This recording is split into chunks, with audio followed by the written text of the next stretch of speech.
this is on the similar lines to what is there in the SIA. So I have 5 broad sections which talk about, let's say, first the introduction, then the objectives, then some of the requirements of the SIA, then some of the explanatory comments, and some annexures which have practical examples to support the topics that we are going to discuss. So primary topic is SIA 230, objectives of internal audit.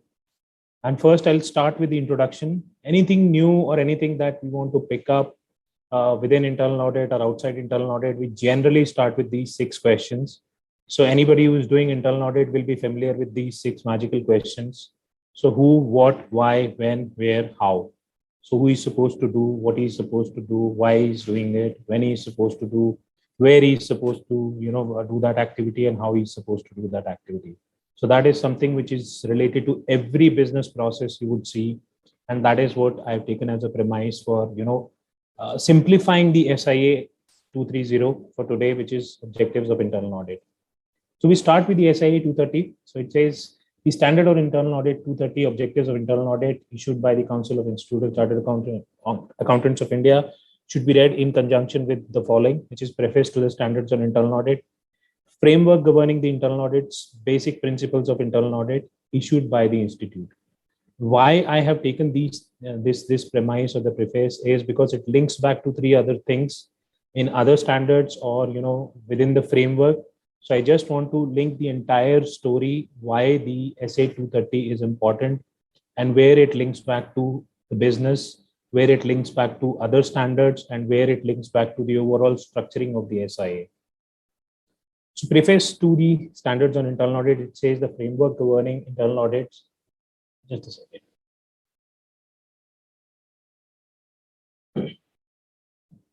Is an overarching document to be read along with this preface. It talks about 4 components of internal audit. One is the basic principles of internal audit, then the key concepts, then standards of internal audit, and then the guidance.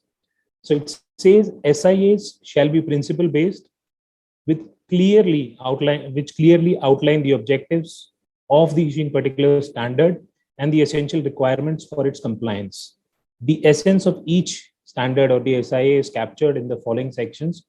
One section talks about introduction, second talks about the objectives, then the requirements, then there are some explanatory comments on the implementation and application of the SIA, then there is an effective date for the SIA. So this is typically the 4-5 components where how all the SIAs are structured. Let's say introduction to it gives the brief background about the scope of the standard and its applicability. Then objective, reasons for issuing the standard and why that particular standard is required. So we'll be focusing on SIA 230 today, which is what is the objective of internal audit, why that particular standard is issued, what are the requirements of that particular standard, and if there are any explanatory comments or what those comments require in terms of the implementation and application of that standard. So this is just a preface to what we are going to discuss today. So the framework governing internal audit, first thing that it talks about is the definition. So it says internal audit provides an independent assurance on the effectiveness of internal controls and risk management processes to enhance governance and achieve organizational objectives. Now we had Nanda sir talking about evaluating strategy with goals. He spoke about technology, he spoke about continuous risk assessment, goals, risk appetite. He spoke about workforce, vendors, consumers, and so many other things that are linked back to the business. But essentially, if you read the definition of internal audit, it says internal audit provides independent assurance on the effectiveness of internal controls and risk management processes.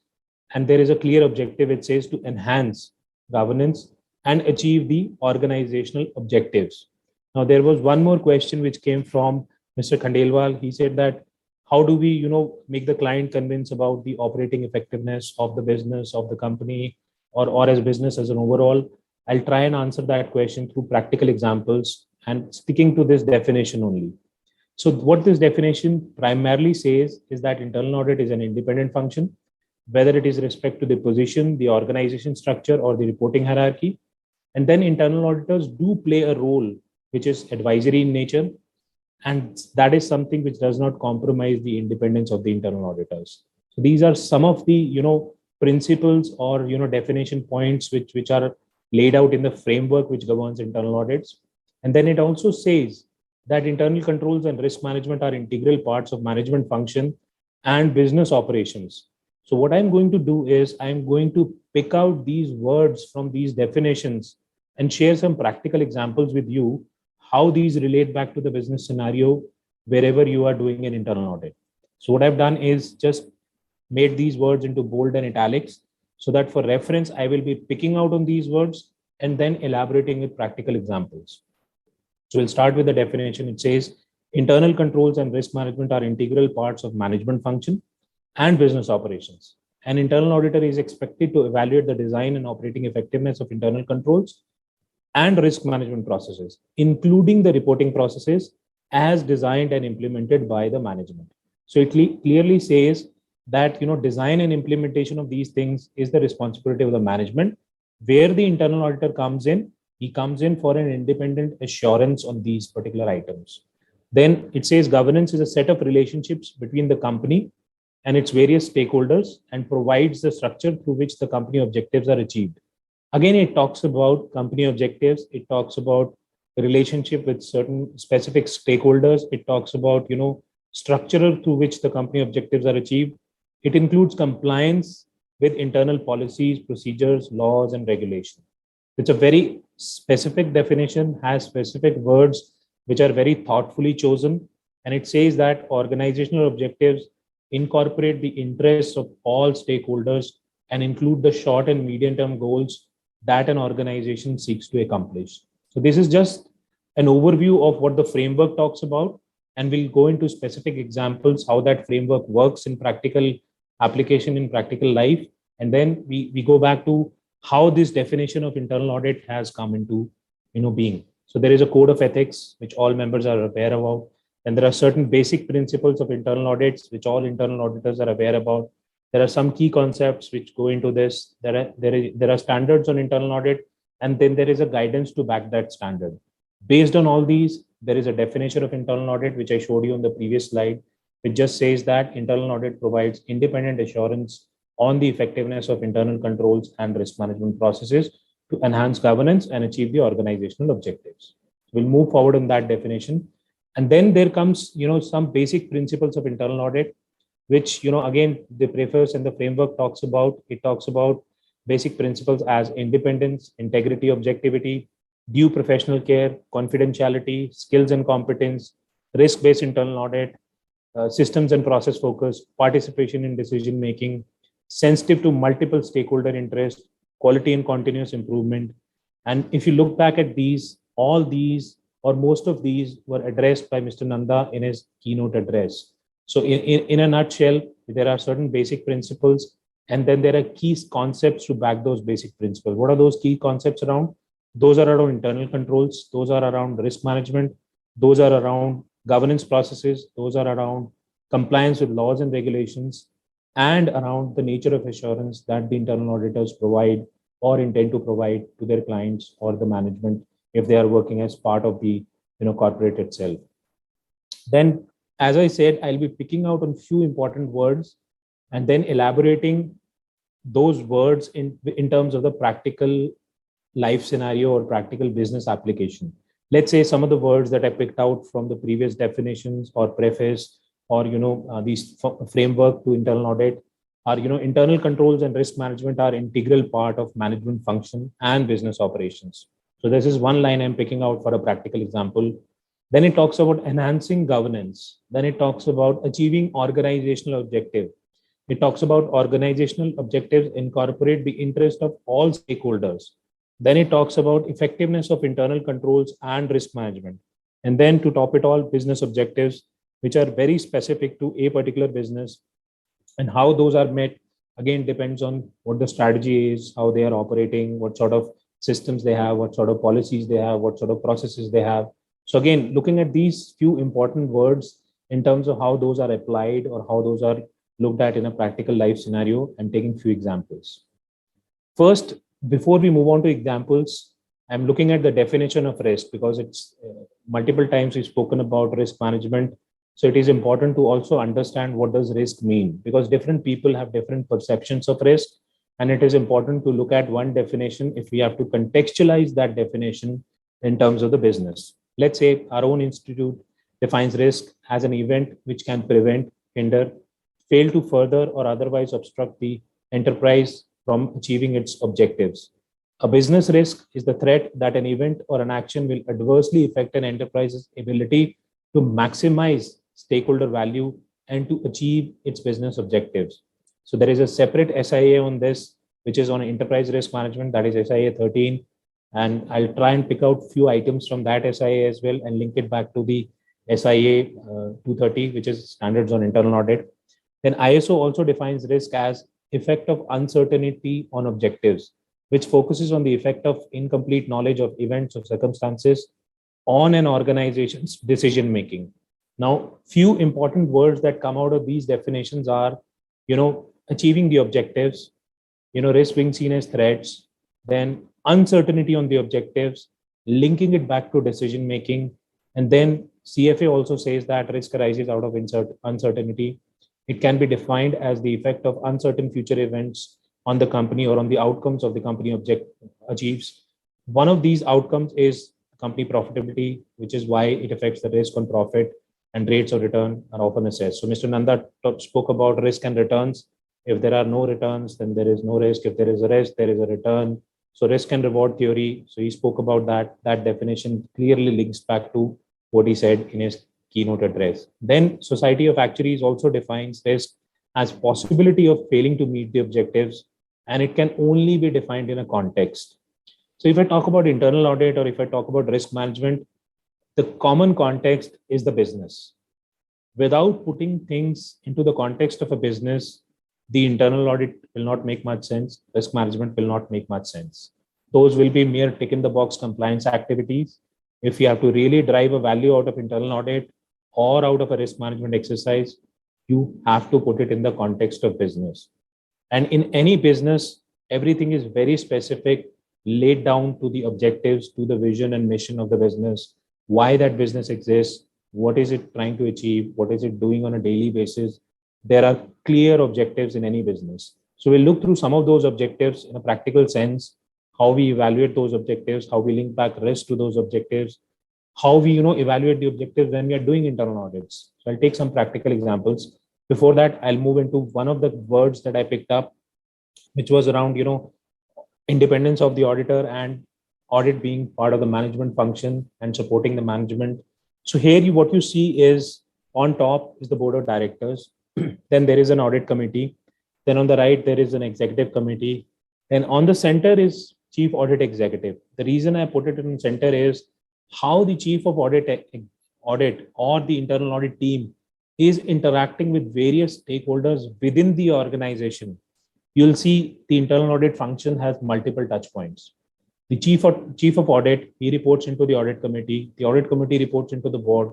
The board reports into the, let's say, shareholders. So there is a clear governance around how the internal audit function operates.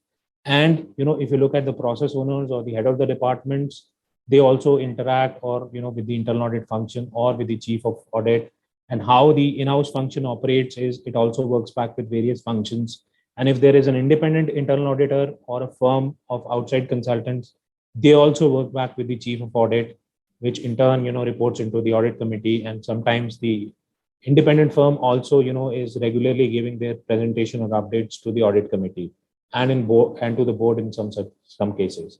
So looking at the overall structure where the internal audit is functioned, where it is positioned. So clearly three things are, coming out of this, that internal audit is seen as a trusted advisor. Internal audit as a function can generate insights around the business, whether some of the objectives in the business are being met or not met. It is an independent assurance provider when it provides assurance on the risk and controls, whether the risk management systems are working, whether the internal controls are operating effectively or not, whether the design of internal controls is adequate or not. So clearly there is a linkage with all these stakeholders within the organization, and there is a linkage to the objectives, and there is a clear hierarchy through which the internal audit functions. So this is just an illustration around how internal audit can be positioned, whether somebody keeps it as an independent firm, which is outside the organization, or he keeps it as an in-house function. So internal auditor will keep on interacting with the audit committee and the board and the executive management and the process owners and the HODs. So it has multiple interactions, and all those interactions are around risk and controls. And fundamental thing is internal audit is all about internal controls. And it's been spoken earlier as well. So there are three value drivers to it. One is risk management we are looking at. Second is efficiency. Third is effectiveness in the operations. So all these three value drivers for internal audit are linking back to the fundamental definition of internal audit.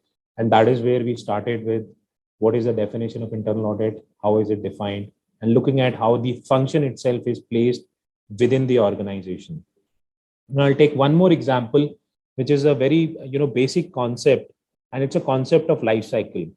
Whether you are doing a process review, whether you are doing a risk management exercise, whether you are doing a strategy evaluation, or you are doing a evaluation of the operations, the concept of life cycle will come in. Let's say if you are looking at products in a company, every product will have its own life cycle.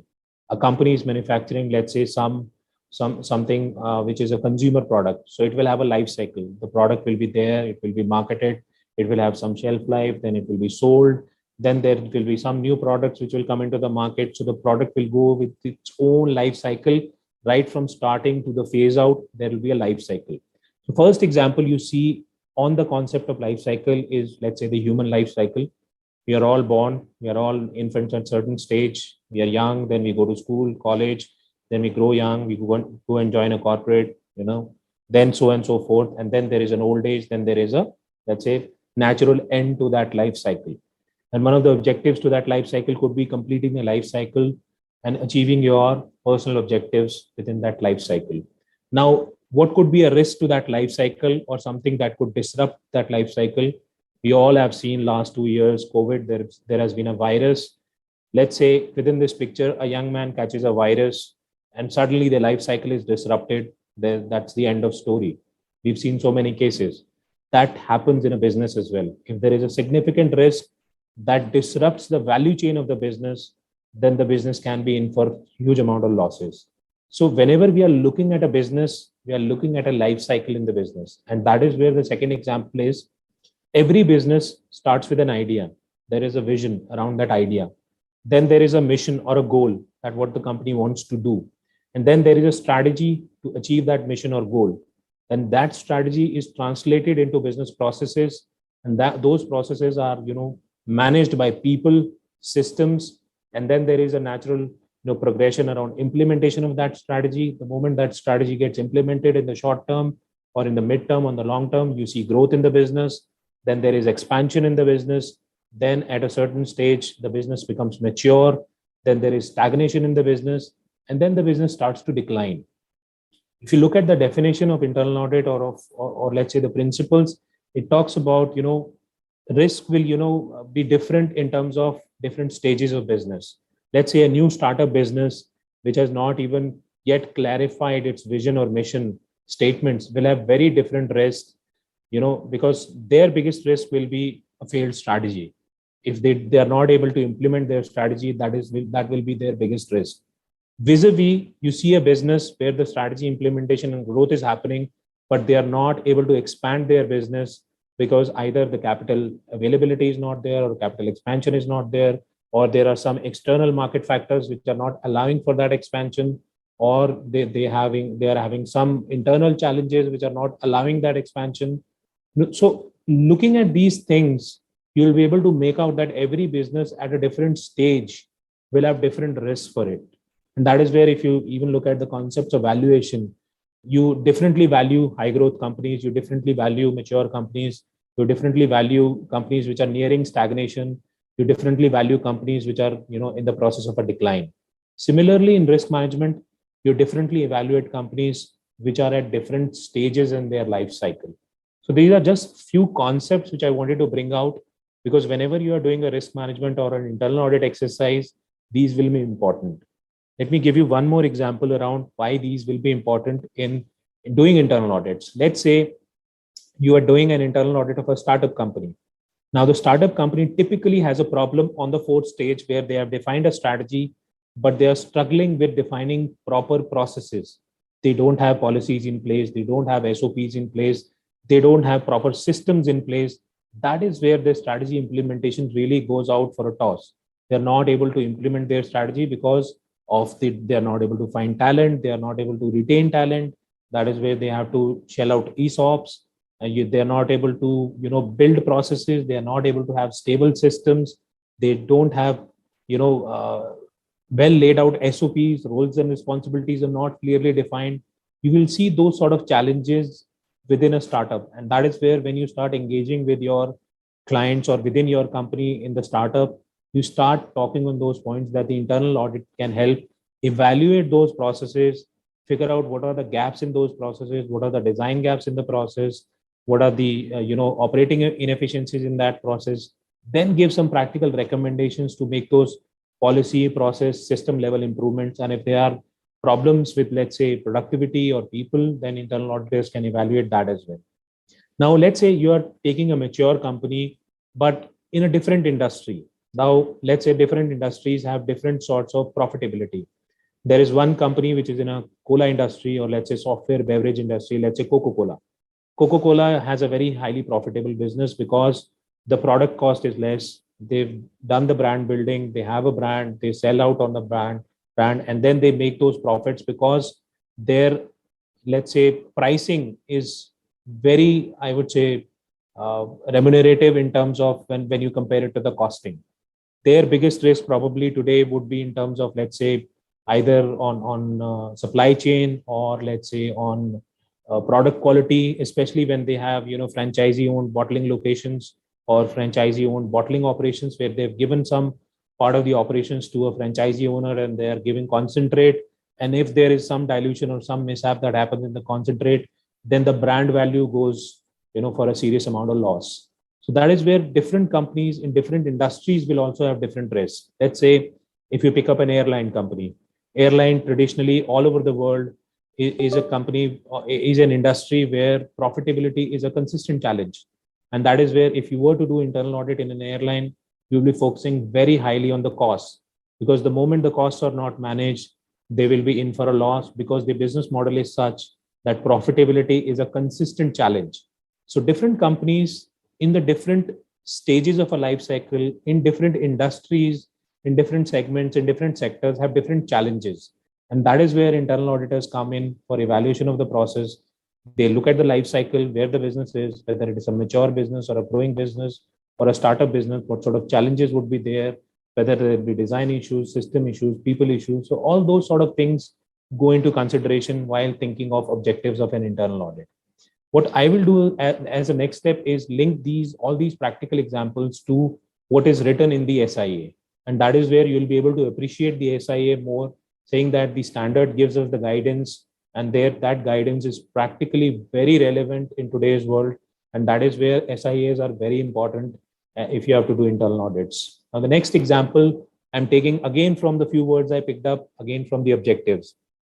Like Nanda sir said that evaluating strategy with the goals, continuous risk assessment, goals in the business, risk appetite, financial, vendors, consumers, so all those risks in any business, irrespective of the sector, irrespective of the stage in the life cycle, irrespective of, let's say, the product they are selling, will have four types of objectives. What are those four types of organizational or business objectives? One is strategic, second is financial, third is operational, fourth is compliance. And to answer Mr. Khandelwal's point as well, whether you can comment on the operating effectiveness of the company, if you look at the operational goals, if those goals are not met, the operations are not managed properly. You can anyways define your internal audit scope in a way that it specifically targets the operational objectives in the business. Now, a lot of companies, they want to do only compliance focused audits. That is where you define your objectives, which are very focused on compliance. Now, there are some companies which are in a mature stage of risk management, and a lot of Indian companies are moving in that path.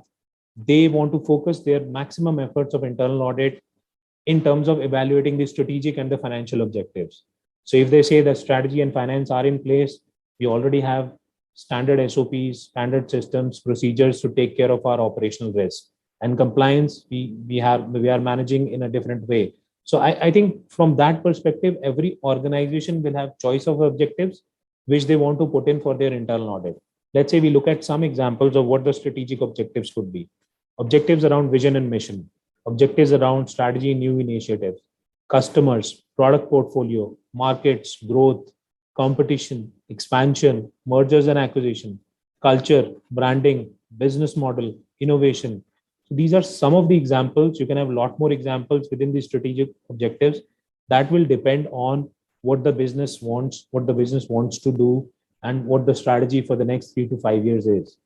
Looking at financial objectives, capital availability, funding for expansion, business planning, budgeting, effective utilization of funds, liquidity and credit, cost and expense management, hedging, insurance, financial reporting, disclosures. So these are some of the financial objectives which every company will be, even if those are not specifically written or laid out, they will be pursuing these objectives. And the operational objectives, let's say business continuity, product delivery or service delivery, supply chain and distribution, customer satisfaction, let's say customer delight, customer protection, employee engagement, fraud risk management, IT, cyber. So all these areas will have specific objectives defined in those areas. Let's say look at compliance. You have objectives around governance. You have objectives around statutory, regulatory, contractual compliance, ethics, integrity, fraud prevention, data protection, privacy, environment, health, safety. So these are just four broad sections where you can define your internal audit objectives aligned to these business objectives. Every organization will have objectives, they will have strategy, they will have goals, they will have targets, and those will be aligned to these objectives, which are, let's say industry agnostic, or which are, generic in nature, that every business will be working on these fundamentals. If you pick out on these fundamentals, you can pick out what you want to do. Let's say you want to audit the supply chain. You can pick out supply chain and distribution as one operational area. You want to pick up business continuity. You want to pick up, business continuity planning and disaster recovery. You can pick out those areas, provided those are a priority for that business. Those are, the defined objectives, or even if those are not defined, the business wants to evaluate those objectives to see if they are doing well on those parameters, or if there is an improvement opportunity within those parameters for them. Again, the fundamental is that if you are thinking of risk, it has always to be in line with the objectives, and the context has always to be the business. Outside the business context, you will not find relevance of internal audit. Outside the context of business, you will not find relevance for risk management. Everything to do with risk management and internal audit, it has to be very objective, and it has to be very contextual to the business you are looking at. Then looking at enhancing governance, because that was a word which came out from that previous definition as well, definition of internal audit. It says to enhance governance. We've looked at one level, how it flows down from a board to an audit committee to a chief of audit. Now we've looked at organization-wide objectives. Now, if you were to further split these objectives into different verticals, or let's say different CXOs, let's say chief executive officer in a company, he's always focused on board and investor relations. He's always focused on culture and strategy, sales and marketing, global market development, or let's say local market development, new business, revenue, growth. So I think these are some of the objectives that every CEO works back with. If you look at the job description of the CEO, you will find these always there in every CEO's job description. Look at the chief financial officer. He will be focused on financial management, fundraising, margin improvement, cost management, balance sheet and P&L management. Now, if you were to talk to a CFO and go for an internal meeting, let's say his primary task or priority for, let's say, the next 50 days or let's say 30 days is balance sheet and P&L.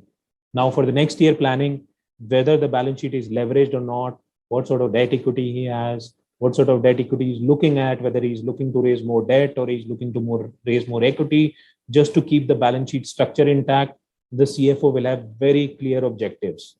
So the organization has the objectives, then the CXOs, they have their roll down objectives, and those roll down objectives are always linking back to what they want to do as a team and what they want to do as a business. And where the internal auditor comes in, whenever we are engaging with, let's say, a CEO or a CFO or a chief operating officer, we'll be talking to them on specific objectives. Let's say chief operating officer, he's managing, let's say, a multinational company. So he has multi-site operations. One of his objectives is seamless service delivery. One of his objectives is customer satisfaction. One of his objectives is business turnout, anything that goes down has to be back up with, let's say, 99% uptime or any other SLAs you might think of. Then continuous process improvements is another objective that the CEO works back with. If you talk to the chief legal officer, they'll be talking about laws, regulations, compliance, contractual compliance, agreements, litigation, notices. So every key stakeholder will have certain objectives which they are working on a day-to-day basis. And why I am taking these stakeholders as one is because you read through the SIAs or you read through the guidance which our institute provides, you'll find multiple times the words are used, and those words are those charged with governance. So if you look at the board, you look at the audit committee, what is next in the governance line? These people are the next in governance line because they are reporting to, let's say, the CEO is reporting to the board, the CFO is reporting to the CEO, the chief operating officer is probably reporting to the board or the CEO. The chief legal officer maybe is directly reporting to the CEO and to the audit committee and on some matters to the board as well. So there are certain people who are charged with governance responsibility. They have their own objectives. If you link back your internal audit objectives to these objectives, which they are managing on a day-to-day basis, you'll find more relevance in the internal audit. You'll find more better engagement with those stakeholders. And you'll always find that those are linking back to the broader organization level objectives, which are common for every business at a fundamental level. But yes, those are not, a comprehensive list. That's a very brief and illustrative list. We can always build down on those list items given the specific nature of the business, given what you're looking at as a business. So another takeaway point here is that if you're looking at these job roles at different levels, these four leaders, or these four people, or let's say the CXOs, despite the fact that they are, guided by their personal knowledge of each risk, let's say the knowledge of the chief executive officer around strategy or risk relating to strategy will be very mature when you compare it to the chief legal officer or chief of HR. So different people will have different perceptions of risk, and that is where internal auditors also act as a balancing point when they are engaging with these stakeholders on risk management, on risk assessments. They bring in their independent assessment on those risks, that why these risk items are important, because all these items are in a way linking back to the organization objectives. And that is where the role of internal auditors is within the risk assessment or risk evaluation process, to bring that independent judgment on risk items, to put those into the context of business and business objectives. So these are just two examples I wanted to take before I move on to the SIA. Then the third example I wanted to take, again, going back to what Nanda sir said, evaluating strategy with the goals. So we've discussed strategy, strategic objectives, we've discussed financial objectives. What you see here is a simple business model canvas. Again, this is not specific to an industry. It is an industry agnostic model. And this is something that, let's say, the MBAs and chartered accountants do day in, day out. Whenever you are evaluating a business model is built on these 7 broad parameters. What are the key partners that the business is working on? Let's say some of the activities are outsourced, some of the resources are acquired outside the enterprise. So Nanda sir mentioned about workforce, he mentioned about vendors. So all those key partners will come into this section. And what are those activities relating to those key partners?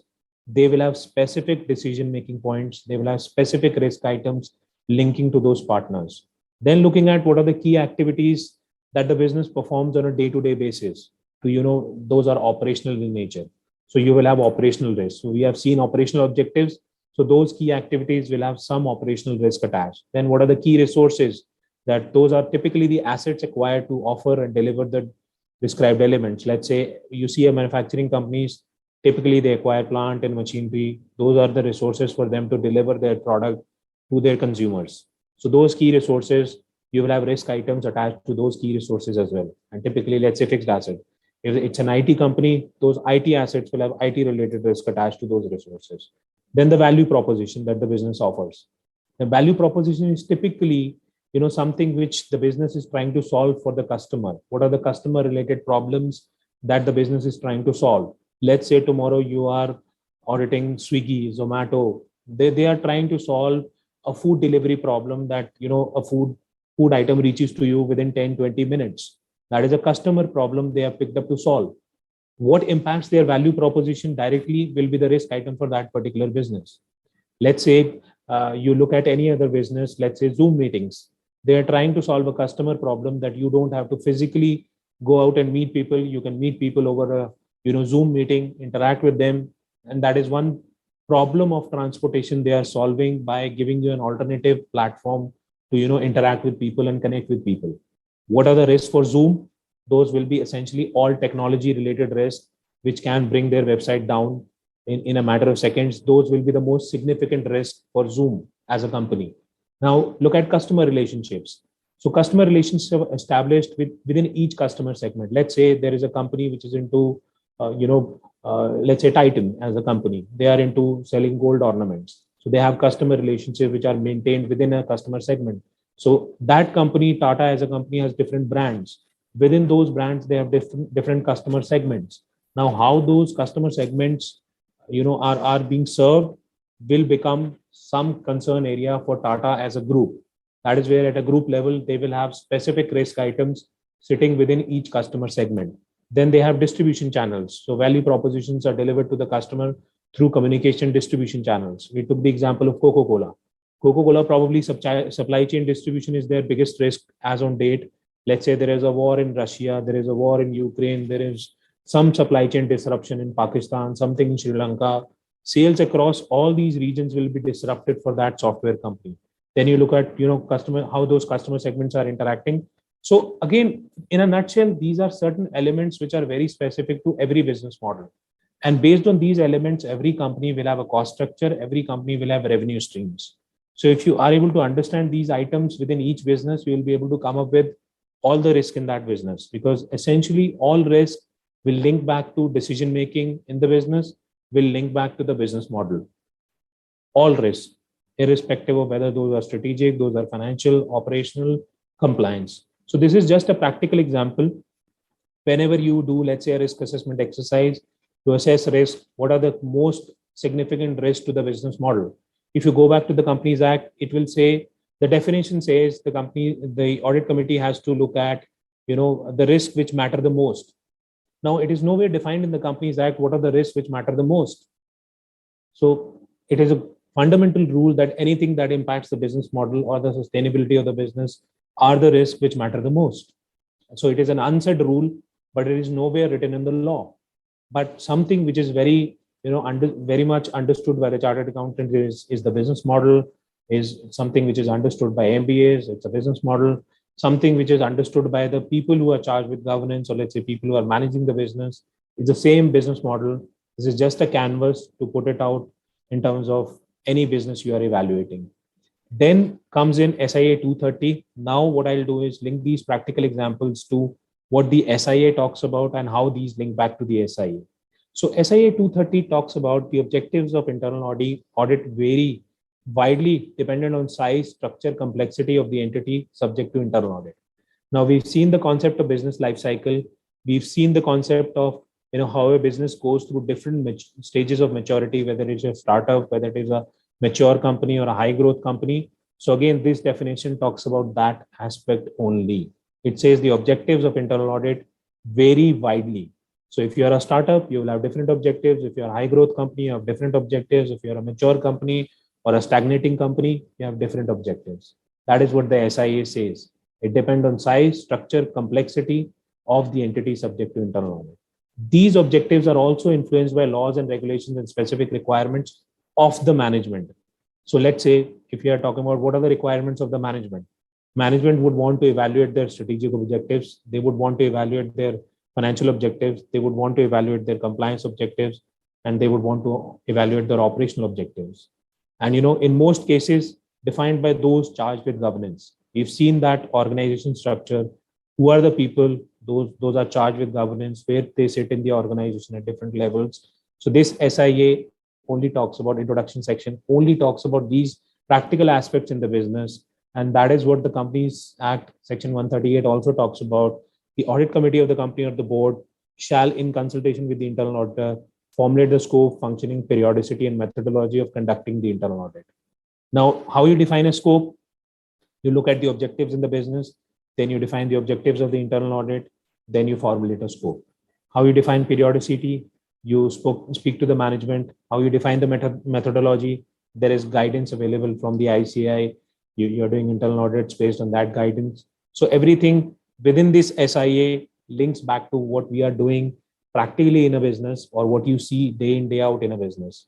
And then the SIA 230 introduction section also talks about, in case of other organizations which are not covered by Rule 13 or 138, those who appoint the internal auditor, example, the owners, the promoters, the board of trustees, etc., would generally define the objectives of internal audit along with the internal auditor. So let's say the internal auditor is clear about what are the objectives of the organization. Then the auditor proposes some scope that gets discussed with the management, and the management agrees that these are the scope items where we want to do the audit. So that is how typically you come up with a draft scoping, or let's say coverage of internal audit. Then the SIA also talks about, while the specific objectives of any internal audit may vary from company to company, these objectives are generally consistent with the overall definition of internal audit. We've looked at the definition of internal audit. We've broken down that definition into different words, what those words means, what those words stand for, where those words fit into a real life environment. We have seen those examples. We've seen the example of business model canvas. We've seen the example of life cycle as a concept. We've seen the example of strategic, financial, operational compliance objectives. We've seen the example of organization structure. And that is where the framework also comes in. And that is where the SIA talks about. Then the SIA says internal audit provides independent assurance on the effectiveness of internal controls and risk management processes to enhance governance. Now, how do you enhance governance? You work through those objectives, identify what are the objectives which are focus areas for people who are charged with governance, what are the areas where they want to enhance governance, and achievement of organizational objectives. You've seen a list of organizational objectives. You evaluate whether those are being achieved or not achieved. You can easily give a effectiveness score to a board, saying that on these objectives, these parameters, your organization is 2 on 10, 3 on 10, 4 on 10. Your objectives are not being met. You probably will end up in a scenario where strategy will not get implemented, where you'll not get the desired returns on your business, where your return on equity, return on assets, return on any investments can go out of your expectations. So that is where those objectives come into play. Then introduction section also talks about the current law in India permits internal audit to be performed either by the external auditor or by the employee of the company, or let's say somebody who's part of the external agency. Typically, it works out in a co-sourced or an outsourced or some sort of a in-sourced model where in-house people are auditing. But the fact of the standard is the standard applies to all ICAI members in all situations, irrespective of whether those members are working as an in-house internal audit function, or they are working in their capacity as an employee, or they represent an external audit firm, or let's say an outside external internal auditor. Let's say internal auditor who's not on the payrolls of the company. So again, this is more on the applicability that it applies to all ICAI members. Then some of the objectives of internal audit as per SIA 230 are to document the formation and functioning of the internal audit activity and the terms of the outsource arrangement or in-source arrangement of the internal audit function, then providing clarity to the internal auditor and its stakeholders regarding the nature of internal audit and its working, ensuring linkage between what is expected of the internal audit and how those expectations can be met within the framework governing the internal audit, and then promote better understanding on key operational areas such as accountability, authority, responsibility, and such other functional matters. Now, where all these objectives are defined, typically these are defined either in an internal audit charter, and or let's say if you are working as an external auditor, you define these parameters or objectives in an engagement letter. Typically, every internal audit function should have an internal audit charter, and that is where the SIA also provides a brief format of what the charter should look like, what it should address, what it should talk about. So those things are provided in the SIA. We'll look at some of the table of contents of the internal audit charter as well. And then some of the key requirements of SIA 230. So it says every internal auditor shall be guided by a document that defines the objectives of internal audit. Now that we've understood the objectives in a business, we have understood the definition of internal audit that defines the objectives of internal audit itself. What it's an independent assurance, looking to enhance governance and to ensure that the organization objectives are met. We've looked at the organizational objectives. We looked at how the definition links back to a practical world scenario. Then, the standard says it is the duty of chief of internal audit to have in place a written internal audit charter documenting the formation and functioning of the internal audit activity, how you evaluate the objectives in the business, how you do your risk assessment, how you evaluate, create a risk-based audit plan. All those things, go out into doing the internal audit activity. All governance around it is laid out in the internal audit charter. And then the SIA also says where part of the internal audit activity is outsourced, the chief of internal audit shall have a formal engagement letter defining the terms of engagement, documenting the nature of the arrangement with the external audit service provider. If the internal audit is completely outsourced, the engagement partner will be acting in the capacity of the chief of internal audit, who shall ensure a formal engagement letter documenting the terms of the engagement. Then the chief of internal audit shall ensure that the internal audit charter is reviewed and approved by those charged with governance. Again, you see these words, those charged with governance. You will see these words multiple times in multiple standards. And for internal audit, this is very important. It defines as board of directors, the audit committee of the board. And if you're looking who is going to sign that engagement letter within the, let's say entity has to be signed as per the delegation of authority. Whosoever is authorized to sign that engagement letter should be signing that for the external service provider. So again, some of the words we have picked up, some of the words which you'll keep seeing in different SIAs will, now I believe that those will be simplified in terms of examples. If you want to take more examples, I can take more examples. Then the SIA 230 also talks about some of the requirements in terms of, it is important that the governing body members and other stakeholders are aware of or in agreement with the objectives of internal audit and other relevant portions of internal audit charter and engagement letter. This information shall be communicated to all stakeholders through formal channels of communication. Now, if you have an internal audit charter, you will typically lay down what are the objectives of internal audit. And those objectives are linking back to risk management, efficiency, effectiveness in the business. And those are linking back to the objectives of the business itself. So in a way, it's more like a three-way match. You have objectives in the business, you have value drivers for internal audit. Based on those value drivers, you define the objectives for internal audit. And that is where you come up with an engagement letter or you come up with an internal audit charter. That is how it is typically done in a practical world.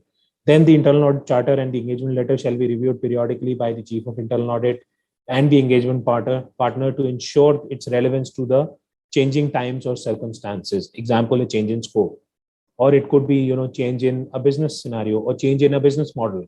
Let's say you are working for a startup and the business model has changed.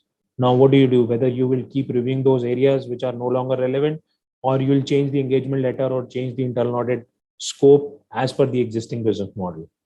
So I believe that you'll be changing the business as per the existing business model. So again, these are some of the requirements of SIA which are applicable to all members of ICAI, and they have to comply with these requirements. And there is explanatory comments which are provided in the SIA, and it says that indicative list of areas covered in the internal audit charter is as follows. It talks about the mission, vision, internal audit function, purpose of the objectives of the internal audit function, then reporting structure, independence, scope, approach, accountability, authority, roles, responsibility, quality assurance, and conformance with the SIA. So these are some of the indicative list of areas which are provided in the SIA itself. If you were to define an internal audit charter for your organization, you should be having these parameters in mind. Then there is a table of contents.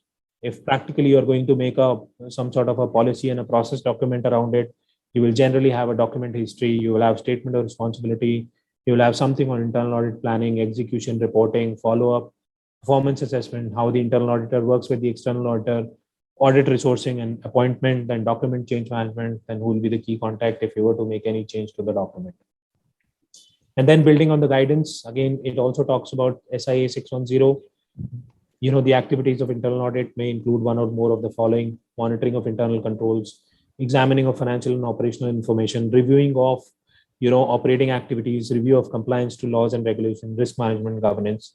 We've touched upon all these aspects, how internal auditors can evaluate these whenever they are looking at a business model or objectives in a business, or they are looking at a life cycle, the concept of life cycle within a business, whether they want to review a product life cycle, whether they want to review a customer life cycle, or an order to cash cycle, or a procure to pay cycle. So there are different cycles in the business which talk about operations within that particular domain or function within the business. That is where you use the concept of life cycle from start to finish. Let's say you are reviewing HR. You always talk about hire to fire. Somebody is coming in through the organization through a hiring process.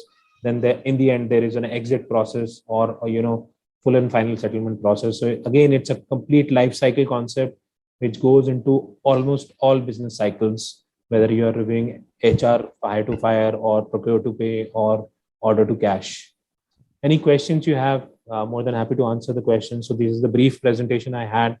I hope I was able to give you some practical examples in terms of how these concepts are used or how the SIA is applied whenever we are working in internal audit function, be it in-house, be it outside consulting, or even as an advisor or in an advisory role to any organization. Thank you so much, sir, for sharing such an amazing knowledge. We have one question from Mr. Rajiv Kumar, that there are different other units in the organization like compliance or security like investigation along with the existing business and finance teams. Does this make role of internal audit limited? Not in a sense, I would say. Again, it depends on what objectives you are looking at. If your internal audit charter says that you're looking at only, let's say, operational objectives, or let's say you're looking at strategic objectives, I would say if that in that case, internal auditor is looking at strategic objectives and somebody else is looking at security and compliance objectives, then internal auditor sits at one level above those people. It all depends on what objectives you are looking at, how many people you have, what is the skill level of the internal audit team. Again, it's more like an open question. It can't have a, I would say, universal answer to it.